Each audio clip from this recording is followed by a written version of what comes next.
Hi friends, welcome to மா kitchen. இன்றைக்கி பன்னீர் மசாலா எப்படி பண்ணுறதுன்னு பார்க்கலாம். நான் இது கோகனட் மில்க் வச்சு பண்ண போகிறேன்.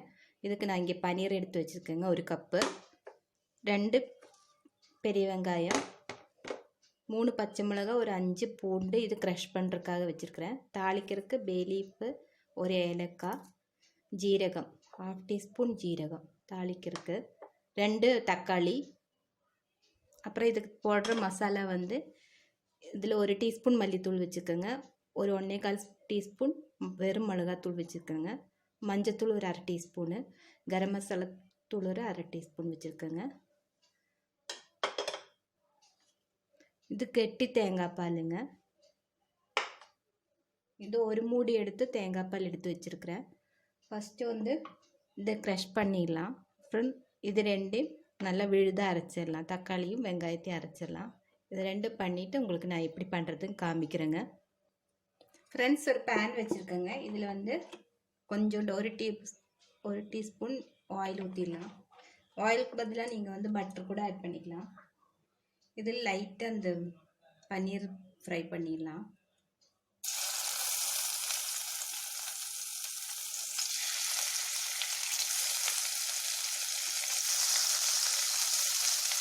உடையாமல் இருக்கிறதுக்காக தான் நம்ம ஃப்ரை பண்ணுறோம்.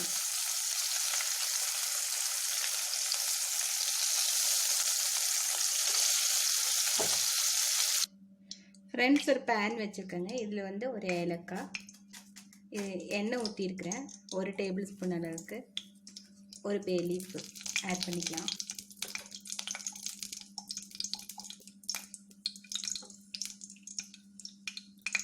கிராம்பு பட்டையெல்லாம் போட வேண்டியது இல்லைங்க.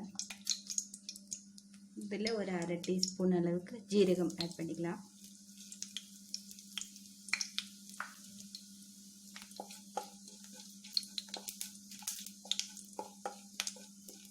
ஜீரகம் நல்லா வெடிக்கட்டுங்க. அப்புறம் நம்ம க்ரஷ் பண்ணி வச்ச பூண்டு பச்சை மிளகாயும் ஆட் பண்ணிக்கலாம்.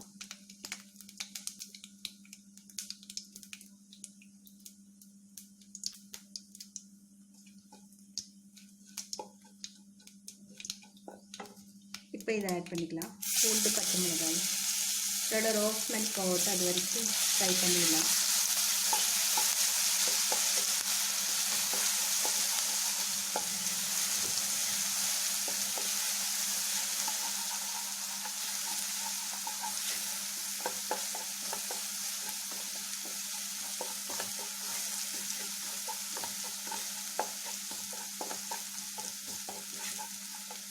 இப்போ அரைச்சி வச்ச வெங்காயத்தையும் தக்காளியும் ஆட் பண்ணிக்கலாம். இது நல்ல எண்ணெய் வெளியே வர வரைக்கும் வதக்கி விட்டுறலாம்.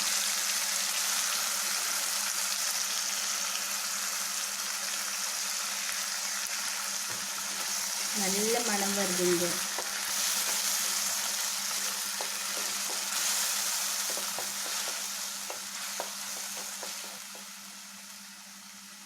இது நல்ல எண்ணெய் வெளியே வந்த பிறகு நம்ம மசாலா தூளெல்லாம் ஆட் பண்ணிக்கலாம். அது வரைக்கும் வெயிட் பண்ணலாம். கொஞ்சோண்டு உப்பு போட்டுடலாம்.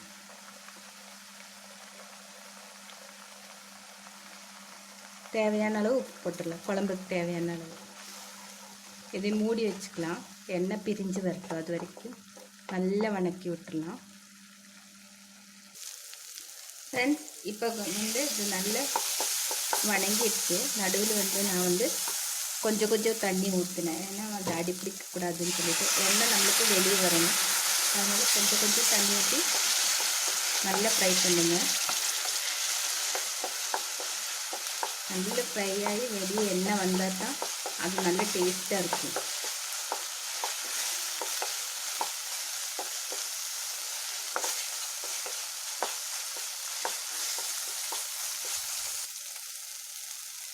இப்போ பாருங்கள் ஃப்ரெண்ட்ஸ், எண்ணெயில் வெளியே வர ஆரம்பிச்சிருக்கு.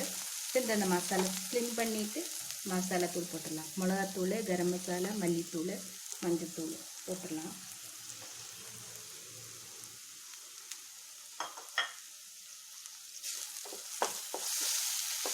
இது லைட்டாக வணக்கி விட்டுட்டு பச்சை ஸ்மெல் போகட்டும்.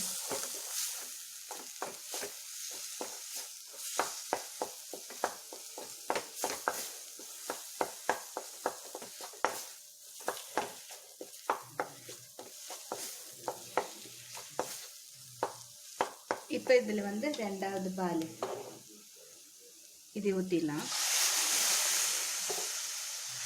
இதுக்கு பதிலாக நீங்கள் வந்து மைதா மாவு கூட கரைச்சி ஊற்றிடலாம். எனக்கு அந்த டேஸ்ட்டை விட இந்த டேஸ்ட்டை பிடிக்கும், அதனால தான் தேங்காய் பால் ஊற்றினேன். இப்போ நம்மளுக்கு எவ்வளோ உப்பு போட்டிருக்கோம் ஆல்ரெடி, எவ்வளோ கன்சிஸ்டன்சி வேணுமோ அந்த தகுந்த மாதிரி தண்ணி ஊற்றிடுங்க.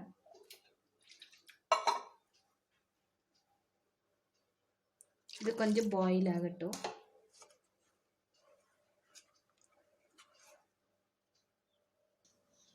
ஃப்ரெண்ட்ஸ், இப்போ நல்லா பாயில் ஆயிடுச்சு.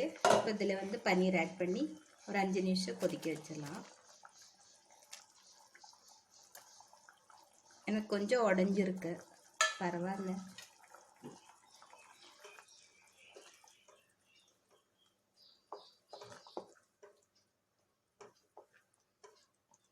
இது நல்லா கொதித்த பிறகு நம்ம வந்து ஃபஸ்ட்டு பால் எடுத்து ஊற்றிடலாம்.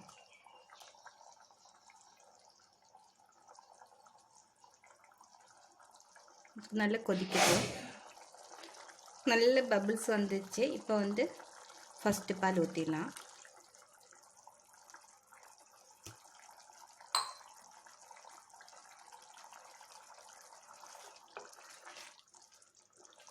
இப்போ அடுப்பு ஆஃப் பண்ணிடலாங்க. நம்மளுக்கு சுவையான பன்னீர் மசாலா ரெடி ஆயிடுச்சு. இதை சர்வ் பண்ணிவிட்டு உங்களுக்கு காமிக்கிறேன். ஃப்ரெண்ட்ஸ், இப்போ வந்து நம்மளுக்கு பன்னீர் மசாலா ரெடி ஆயிடுச்சு. எல்லோரும் செஞ்சு பாருங்கள். உங்கள் கமெண்ட்ஸ் எனக்கு மறக்காமல் சொல்லுங்கள். இந்த வீடியோ பார்த்ததுக்கு ரொம்ப ரொம்ப தேங்க்ஸ்.